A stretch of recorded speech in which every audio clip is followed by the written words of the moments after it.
Haut dans les montagnes de l'Atakora, au nord du Bénin, se trouve la ville de Kouandé. Cette ville est plus qu'un simple point sur la carte. C'est un lieu imprégné d'histoire, résonnant des récits de royaumes et de colonisateurs. Notre voyage commence en 1790, à l'époque où les fondations même de Kouandé étaient peu déposées.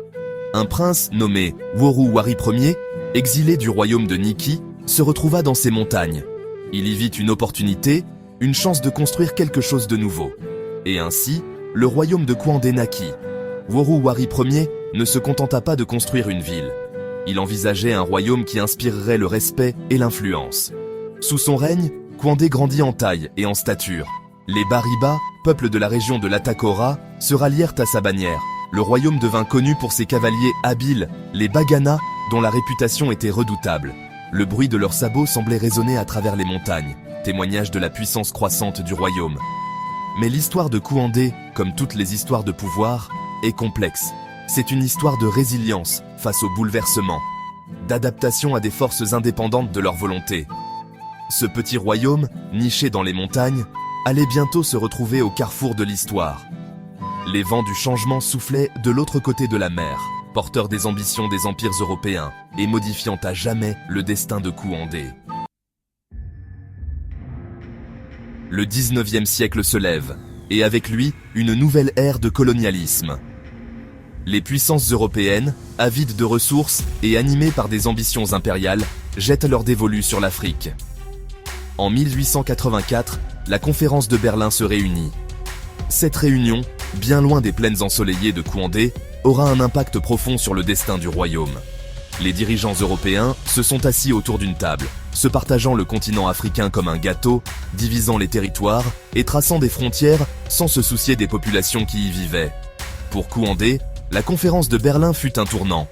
Bien que n'étant pas directement impliqué dans les négociations, le royaume se retrouva dans la sphère d'influence française. Le traité de Versailles de 1919 a consolidé cette nouvelle réalité. L'Allemagne, dépouillée de ses colonies après la Première Guerre mondiale, céda le contrôle du Togo à la France. Cet événement apparemment lointain eut un effet domino à travers l'Afrique de l'Ouest, redessinant la carte politique et plaçant Kouandé fermement sous domination française. Les Français, désireux d'établir leur autorité et d'exploiter les ressources de la région, entreprirent de transformer Kouandé. Ils en firent un centre administratif clé pour le nord du Bénin, symbole de leurs ambitions coloniales. Ce fut une période de profonds changements. La langue française s'infiltra dans la vie quotidienne et l'architecture européenne commença à apparaître aux côtés des habitations traditionnelles. Les Français, voyant l'éducation comme un outil, un moyen d'inculquer leurs valeurs et de créer une classe d'Africains plus réceptifs à leur domination. En 1912, ils établirent la première école primaire coloniale du nord du Bénin, à Kouandé. Ce fut un tournant. Pour la première fois, les enfants de Kouandé avaient accès à l'éducation formelle, bien qu'imprégnés de la langue et de la culture française. C'était une arme à double tranchant, offrant des opportunités tout en effaçant des aspects de leur propre patrimoine.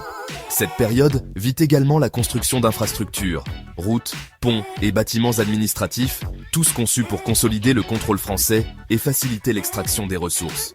Kouandé, autrefois fier royaume, devint un rouage de la machine coloniale française.